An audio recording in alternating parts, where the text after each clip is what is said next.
नमस्कार, आपण बघत आहात न्यूज 29 महाराष्ट्र, तुमच्या आवाजाची, तुमच्या हक्काची बातमी।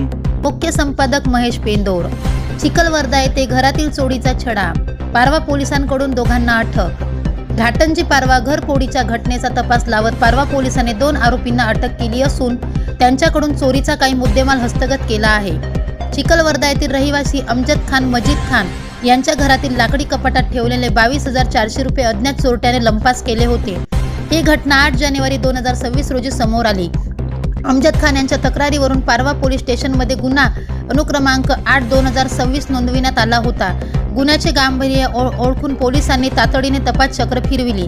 तपास सादर दरम्यान संशयाकडून शंकर निरंतर मेश्राम आणि मारुती हनु मेश्राम दोन्ही राहणार चिखलवर्धा यांना ताब्यात घेण्यात आले। सखोल चौकशी अंती या दोघांनी चोरी केल्याचे निष्पन्न झाले। मुद्देमाल जप्त पोलिसांनी दोन्ही आरोपींना अटक केली असून त्यांच्याकडून चोरीला गेलेल्या रकमेपैकी 11,000 रुपये जप्त केले आहेत। ही कारवाई सहाय्यक पोलीस निरीक्षक हेमंत चौधरी पारवा यांच्या मार्गदर्शनाखाली करण्यात आली।